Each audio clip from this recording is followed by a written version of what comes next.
Welcome to the MatriArch Podcast, a sisterhood of legendary Black queens in the making, speaking about real issues, questions, thoughts, ideas, lessons, and cultivating future experiences. So let's get our crowns, wine, slippers, and start the conversation.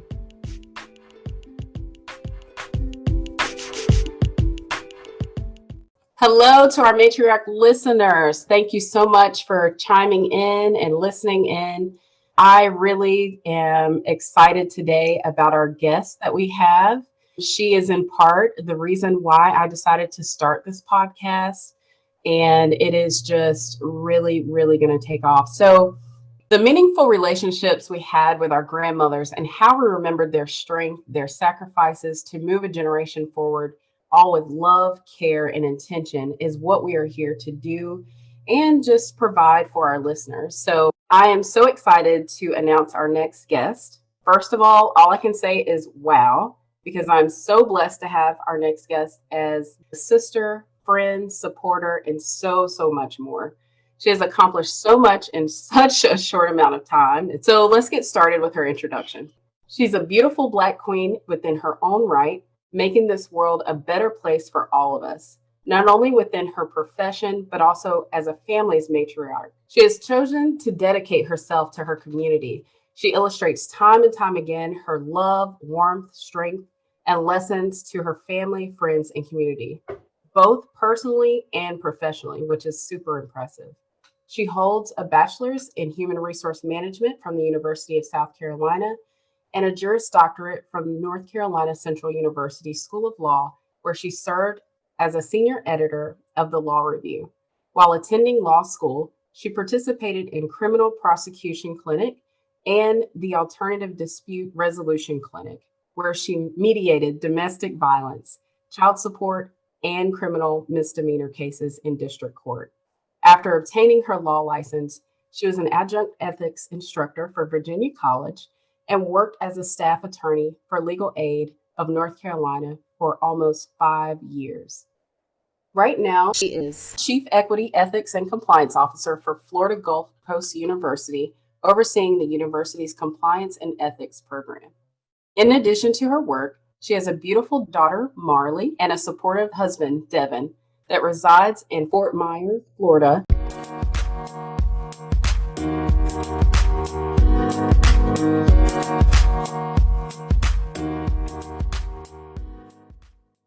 All right, so here we have Precious Gunter. So I'm so honored to have you as our guest. I'm so excited, and I cannot wait to hear what you have to say about your matriarch and your family that basically inspired you, supported you where you needed it, and just basically just gave you all of the resources that you needed. So Precious, let us know what type of person inspired you. Well, first, thank you, Ashley, so much for asking me to be involved and participate in this podcast today.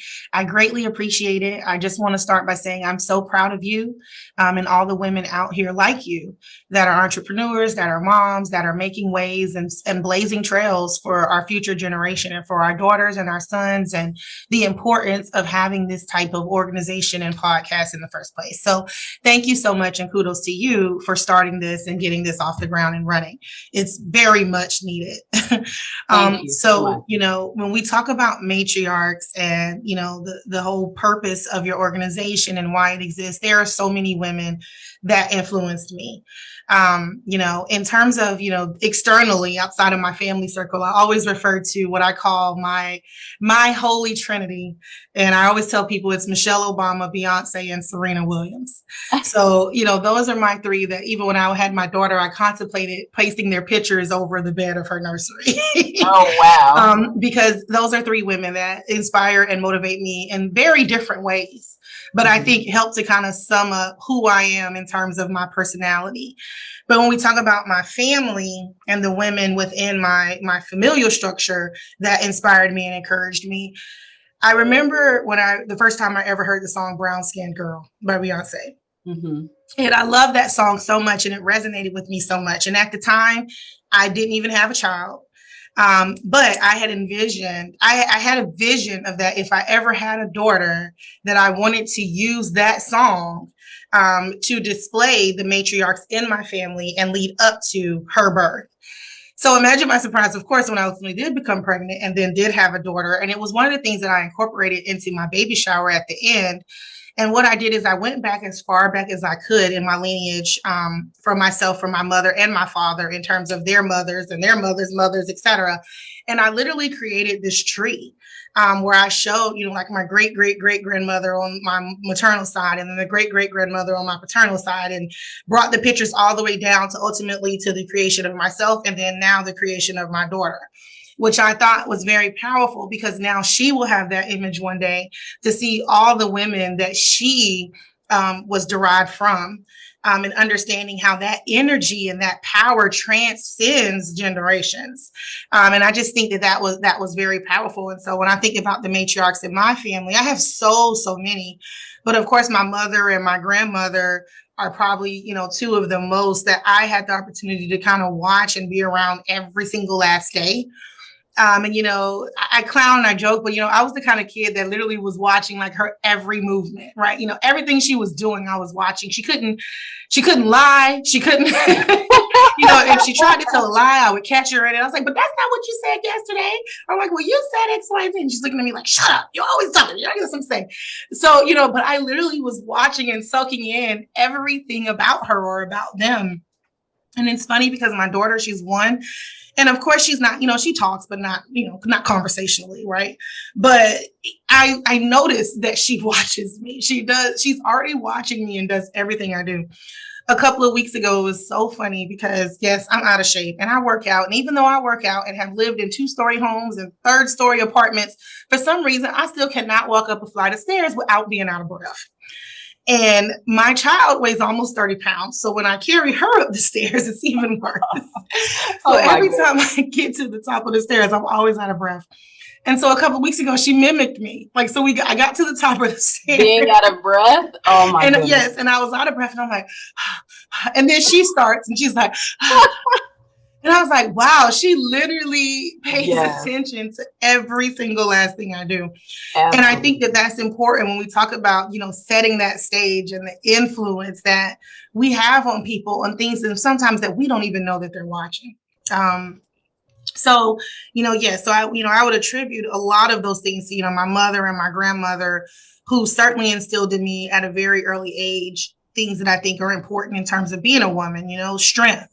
That you don't have to succumb to stereotypes about weakness or how you express your feelings, or not being silenced and being opinionated, and being comfortable with speaking up and using your voice.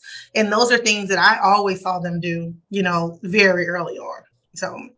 Absolutely. I think you bring up a really good point as far as, looking back at our matriarchs and basically saying, hey, they are, what we want to exude to our daughters, to our sons. And I think it's really important that we realize not only what they gave us, but also what we want to change in the new millennia. One of the things that you said is strength, right? Mm-hmm.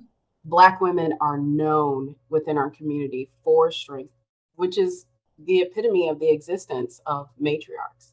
So, but how do we turn the strength into this sort of balance with the love and the guidance that we need? Because I will say, in watching my matriarchs, all the work that they did and all of the sacrifices that they made, I really think we need to start to turn the sort of idea of strength in relation to Black mothers, Black motherhood, Black women in general. So I definitely think that, that's a conversation to be had another day. But with that said, I think that's just a little added perspective on what do we want our daughters to see as strength. It doesn't have to be seen as picking cotton, then going and taking care of the kids, then taking care of someone else's kids, and then leaving no time for self. So I think we're in this sort of new age of a matriarch, not only in the millennia, but in the change in culture and society with self-awareness. So I think that's really, really important. Yeah, I 1,000% agree. Unfortunately, that is a stigma that is attached to Black women that, you're so strong that you're not supposed to ever be able to feel anything or have any pain. A lot of that has been tied to disparities in healthcare. When we're seeking services and saying that we're in pain, that there are studies and data that shows that supposedly we have higher pain thresholds and all of these things. And so, of course, it impacts everything when we talk about our mental and our physical health. One of the great things that I think, and I always joke about my grandmother because my grandmother was, it's so weird. She was Christian. She was so multidimensional, right? So she was super Christian. We came up in the church and all of that. But then at the same time, she was very opinionated, very strong. I've seen her literally pull a gun on a person before. So, but it was in the way of the balance and how I felt like the balance came with that strength, but also the vulnerability at the same time. I think a lot of that came through her Christian faith in learning how to be empathetic for others. So even though while I would see that strong side of her a lot, I also saw this very like caring and loving side of her though, when it came down to compassion in Christ and others in the church. And so I think, in terms of how I modeled that behavior, my mother was the same way. Now, my mother was a little bit, she wasn't as, I would say, as stern as my grandmother was. Right. To put it very frankly, my grandmother could be rude. She would say things, she had a way of humbling me and making me feel like the most loved person at the same time. She's the person that I would walk in the room and she wouldn't hesitate to say, hey, you're getting a little weight, aren't you? Or, you're looking a little fat, or your dress is short, or your hair needs to be done. She didn't care. She did not care. Amen. And so she taught me very early on to have thick skin, so it's, right. Luckily, as I got older, when people said things, I'm thinking like, my grandma has said way worse to me before. I'm perfectly fine, right? So right. She gave a whole new meaning to, words don't matter, which they do matter. Let me be clear that they do, because I know right. that that's another common misconception. But so in building that, but then at the same time, like let somebody try to do something to hurt me and watch how quick she would, step up to defend me or tell me that she loved me or, made sure that we had protection and shelter and food and, all of those things. So I think for me, the lens of where you create that balance is understanding is through my Christian faith and understanding that you have empathy for others, you can be strong, but also knowing that even biblically, it speaks to us going through times of weakness, and that ultimately God is who we can count on, whenever those things do happen. So I think for me, that was the way to help kind of model and understand, those balances. Absolutely. I'm glad you defined the balance because I definitely am aware. I had a grandmother very similar to yours. She joked all the time. She was serious when it was time to get down to business.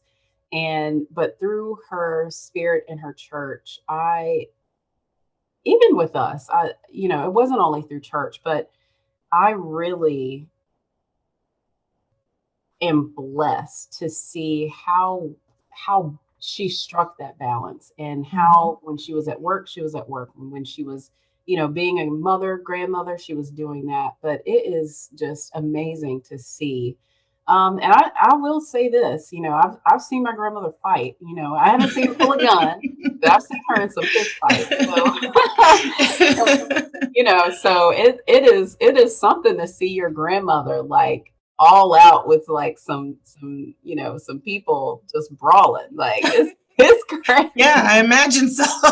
But you talk about that strength, like, if anybody is threatening the family, go hard or go home. So that absolutely is definitely so. Love you, Grandma.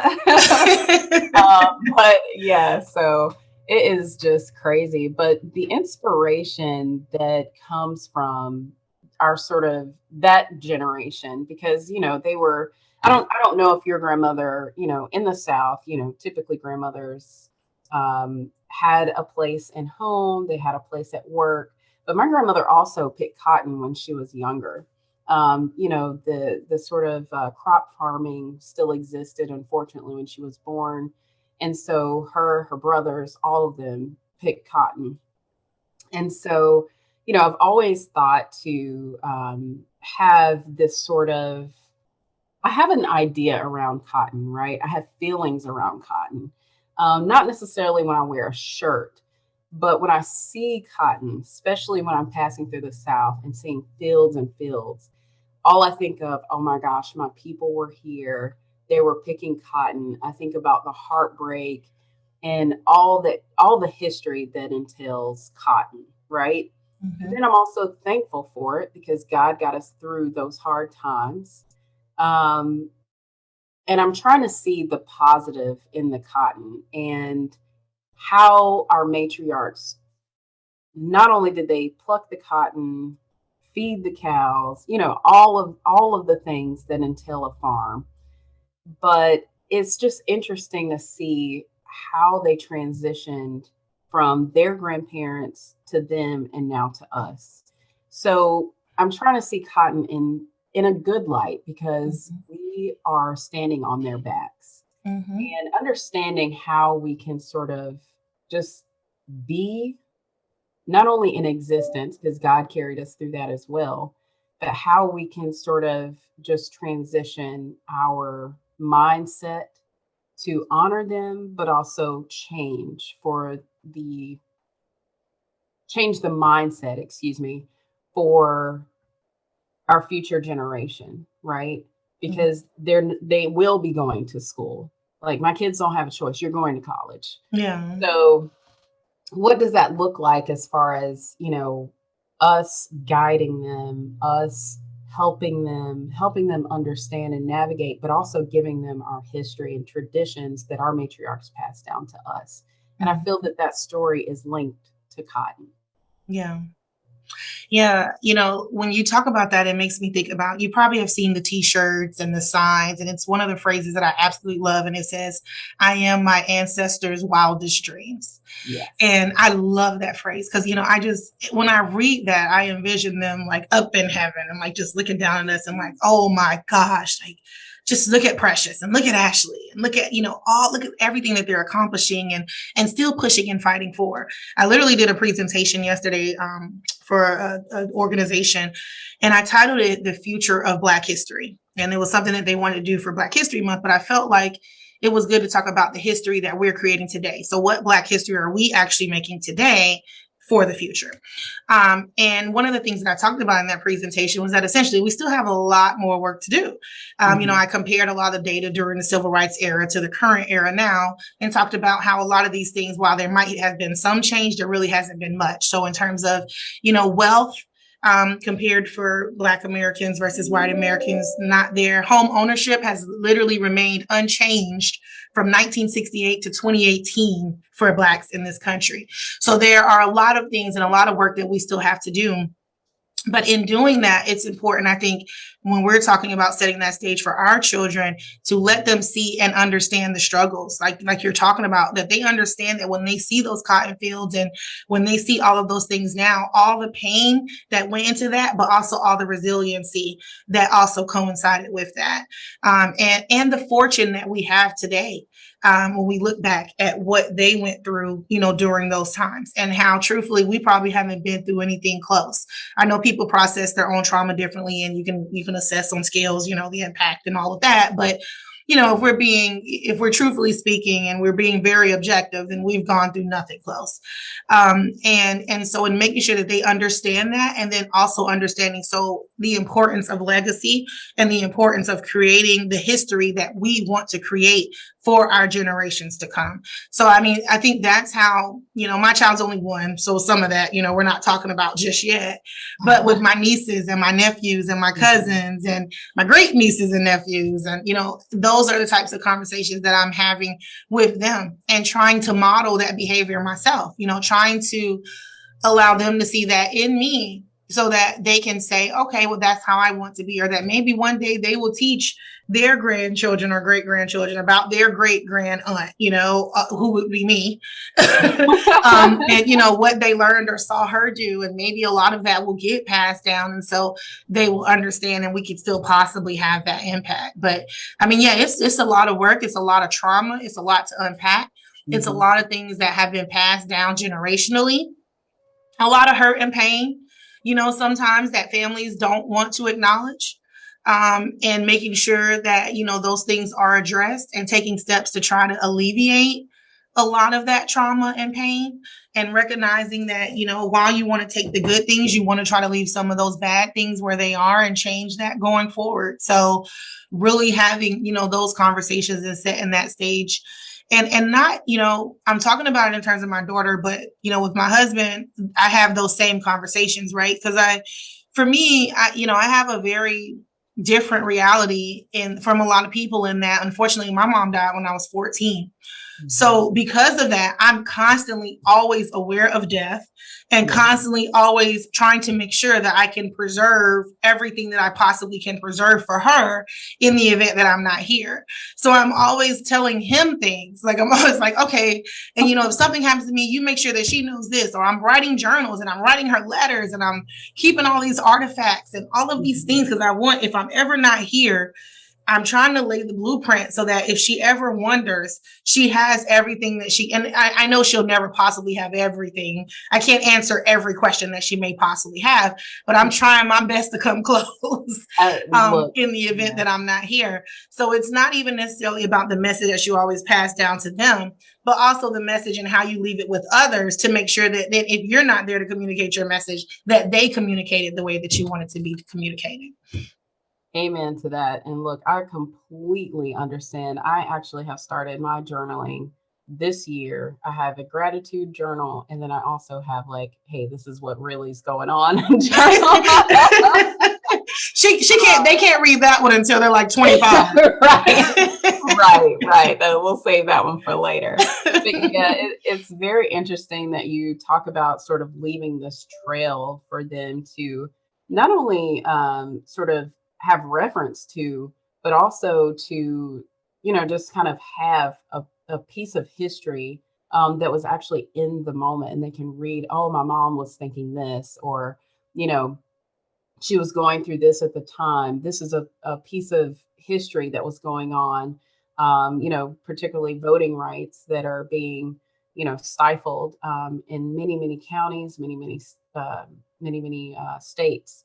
And so it's just very, very interesting.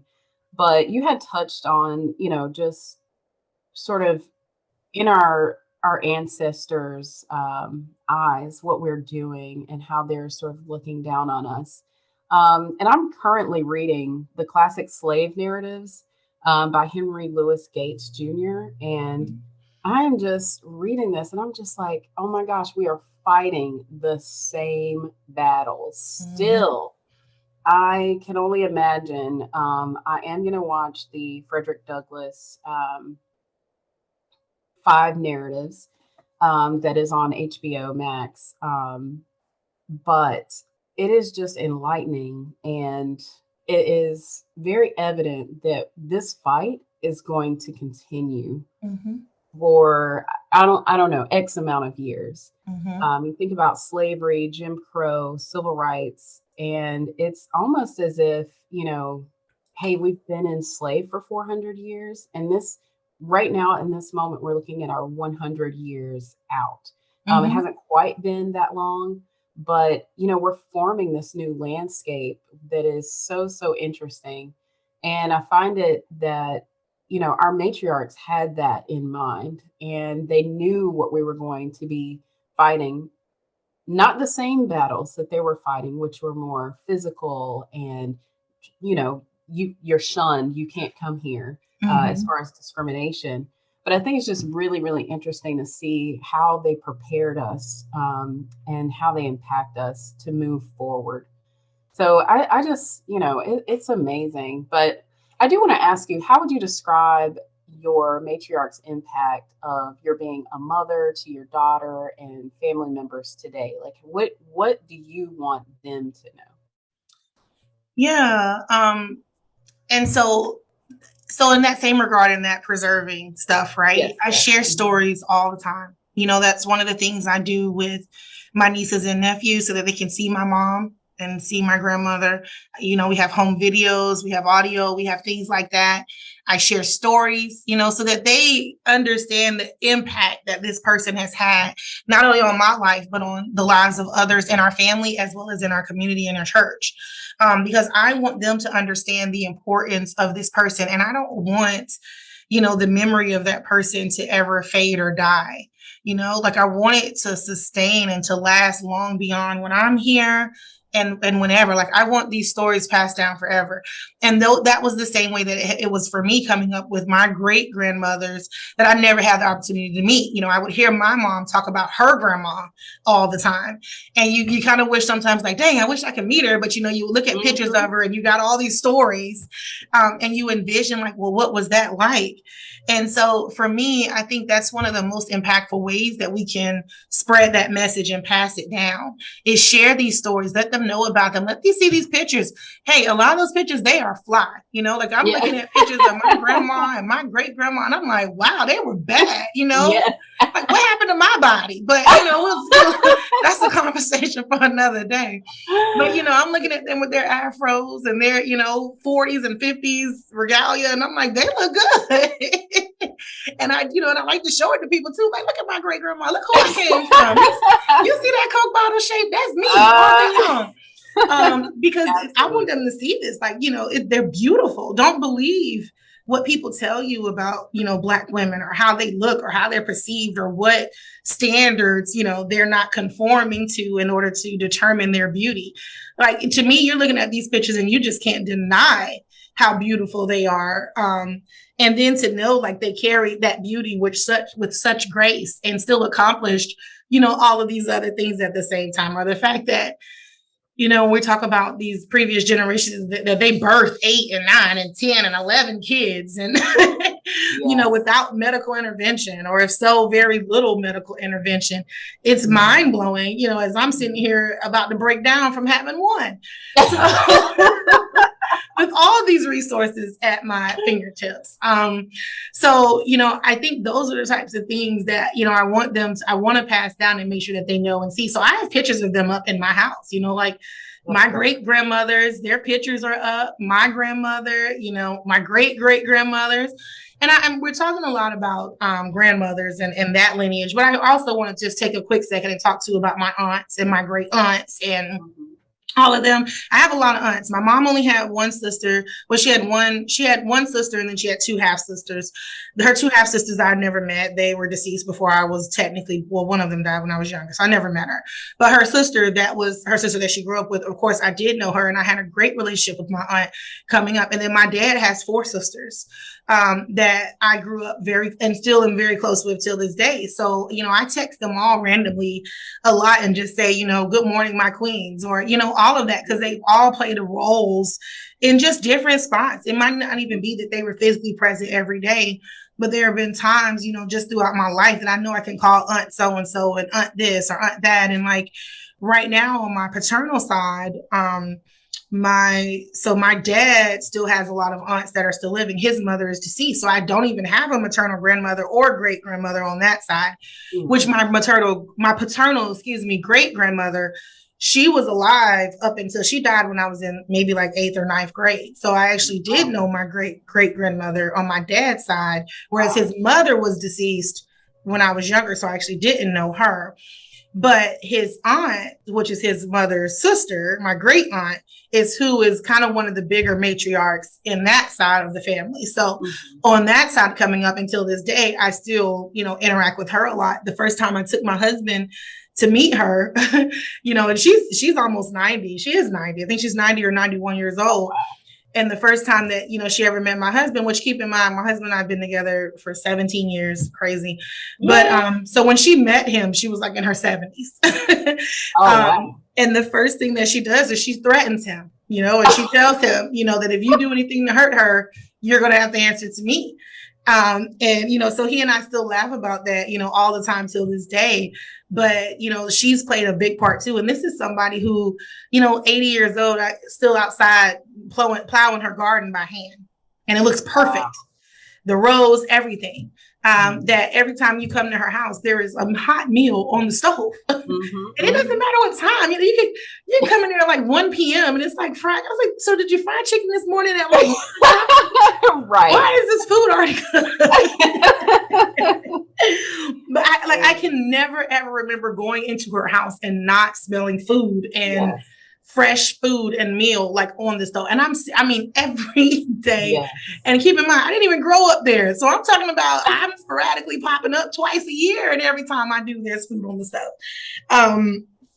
That's just how she is, you know. Yeah. So there's just a lot. Now, I'm nothing like that. Let me be very clear. Now, there are certain things that you take. So you take the things that, you know, you believe that you can pass on. That's not one for me. So I'm not, you know, you're not going to come to my house and find fresh hot chicken and, you know, things like that on the stove all times of the day. You might be lucky once a week if there's a hot meal that has been prepared, but that's okay. No judgment there. We're different. Right. That's the beauty. Yes. And that's a generational change as well. Like I do feel that we, you know, the cooking and everything else, you know, that has been passed down and or not, you know, it's okay these days. But at the same time, I don't want to sort of lose the roots because it was the same at my grandmother's house. You know, I was very blessed to have 2 great grandmothers and 2 grandmothers, my paternal and maternal. And it was just amazing. And like you said, every time you went in their house, you want something to eat, baby? Yeah, come on in here. But it was, and I mean heavy food, like fried chicken, fried fish, whatever it was. Usually fried. Absolutely fried. If it's not fried, it's not cooked. It is not. You know, funny story years ago when I was single and on my own and when I say single, I mean not married, but had my own apartment. I was living in North Carolina and I used to get my grandmother every now and then and she would come stay with me. And so, you know, one evening, it was throughout a week, she stayed with me for a week and I caught myself cooking dinner. And so I sit her down to feed her and I fix her plate and she she literally grabs her fork and she looks at the plate and she's like, everything on this plate came out of a can, didn't it?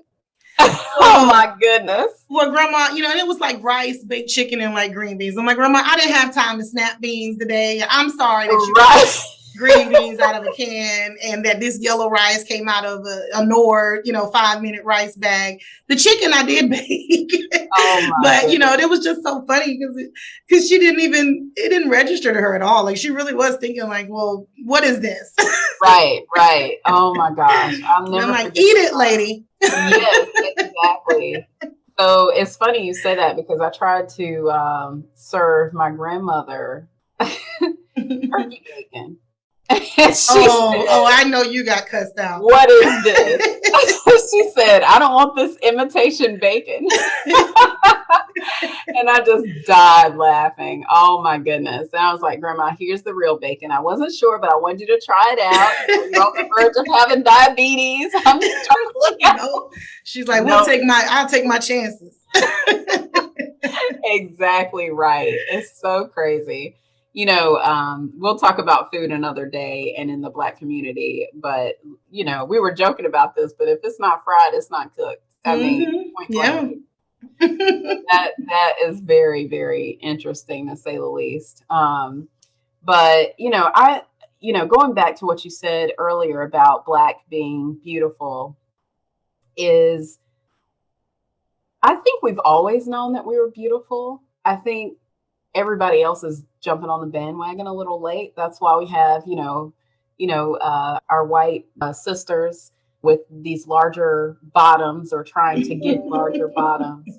And have you seen those recent pictures of Madonna? Oh, girl, I cannot. You know, she was beautiful. She would have aged beautifully. You don't have to do that to yourself. Those pictures are hilarious. But yeah, it's interesting that, you know, sort of this white culture just, you know, they're like, oh, no black. But when it comes to entertainment or body image or what have you, they're always trying to get these sort of Black features. This is a story for another time, but I'm just going to say this little insert, which is, I'll never forget that slaves were forbidden in certain areas of wearing their hair out because they were in different, you know, styles and things of that nature. And so what ended up happening was they ended up doing scarves around their heads. And then the scarves got a little too fancy, and then those were forbidden. So it's just, you can't wear them up, you can't wear them down, you can't wear your hair out. And so, that's where you started to see, a lot of hair sort of being shaven or, just kind of taken away from us yet again, that humanitarian kind of standpoint just being taken away. But even in that time, we stood within the realms, but wrapping our heads beautifully. And we have always shown through time just this sort of idea and presence of Blackness, which is so powerful, because you think about it and you're like, why are they so threatened by our Blackness, our Black beauty? And I feel that each century, each 10 years or 5 years, we are redefining what Black is and what Black beauty is. And it is copied very, very often. And so I think that's something that we should honor our matriarchs and Black women just in general for. Thank you. Thank you, past generations, for standing in your beauty, your Black beauty specifically. And always making something out of the scraps. So, right. You make me wear a scarf, but then I'm going to style the heck out of this scarf. Yeah. And it's always like, I'm going to show you. Exactly. You want to see me do something? Tell me no. Yeah, exactly. And I think that sort of talks back to what you were talking about with our strength that was being shown to us, the strength that we carry now in the Black Lives Matter movement. All of those things. And, I will have to say, I know this is a conversation yet again for another time, but I didn't understand necessarily the Black Lives Matter phrase in a sense from, I'm like, I know Black Lives Matter, right? But I'm Black, so just the phrasing of that, we'll talk about that later, but just knowing that Black Lives Matter has made a movement in so many different ways, just basically from a hashtag. But yeah, so in that same vein, I really want to ask you, how do you feel that we can carry sort of their cadence, their strength, their everything into our Black community as a whole? Because not everybody Black is a professional, but not everybody Black isn't a professional either. So you have two sides of the coin, right? Yeah. Where it's like, okay, if you deem yourself successful or a professional or what have you, even in blue collar jobs, there's success. But how do we uplift our community as a whole? Yeah. No, and I 100% agree with that. One thing to be very clear, my mother didn't have a college degree. Neither of my grandmothers did. My maternal grandmother didn't even finish high school. I'm not sure about my paternal grandmother, but, so yeah, I'm not talking about women that would, be deemed professional by today's standards, if you will. But I say that, but yet watching my grandmother, who didn't even have a high school diploma, do Sunday school announcements every Sunday and teach Sunday school. And she was very well educated without having those credentials that are, oftentimes associated with being educated.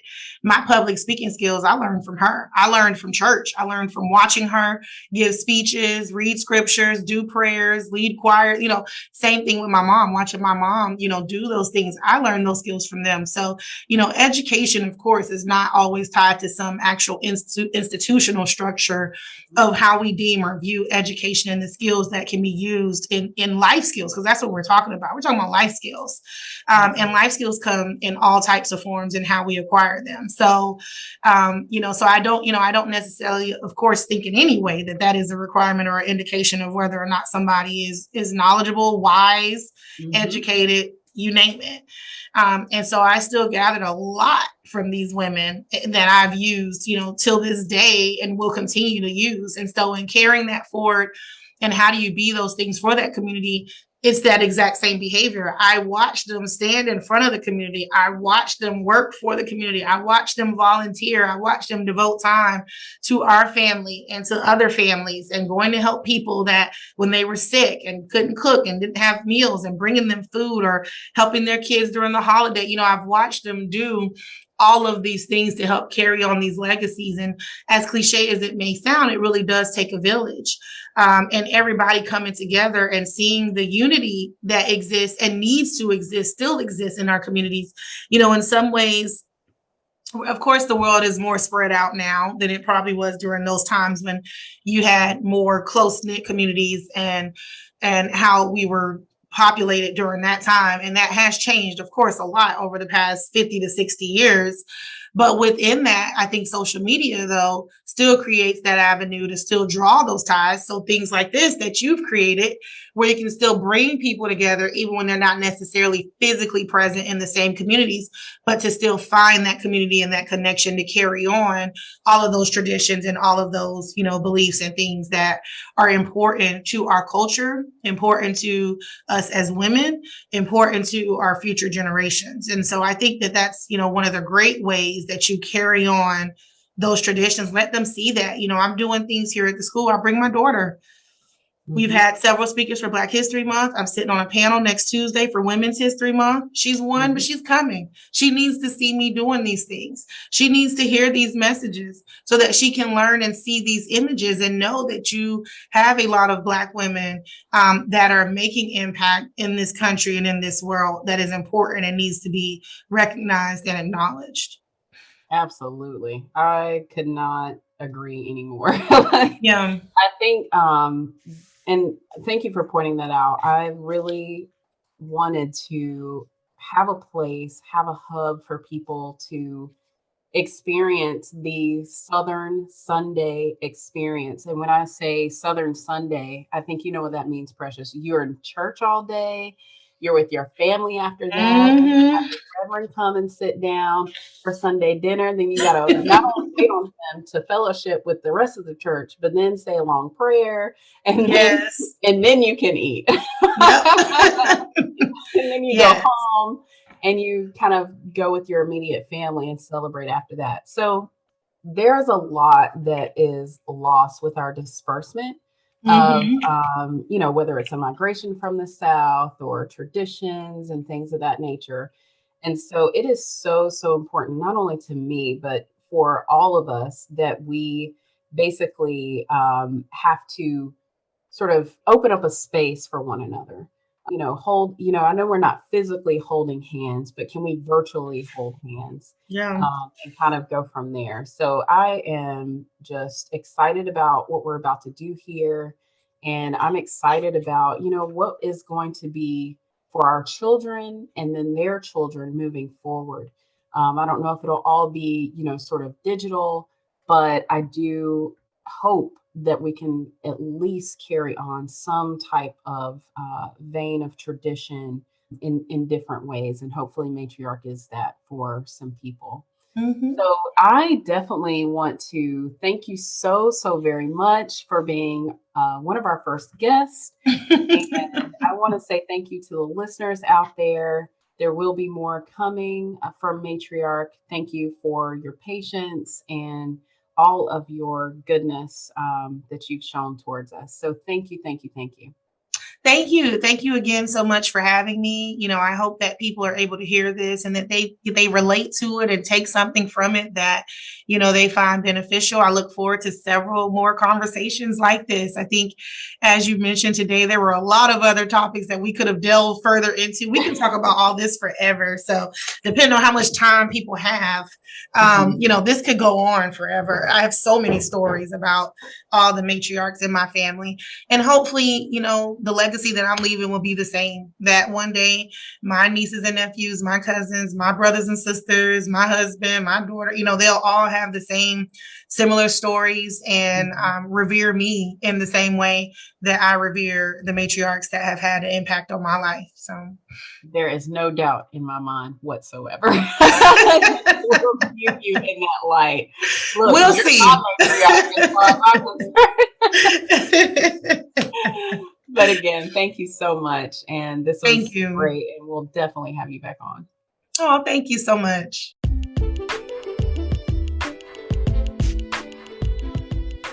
MatriArch would like to thank you for listening to our podcast.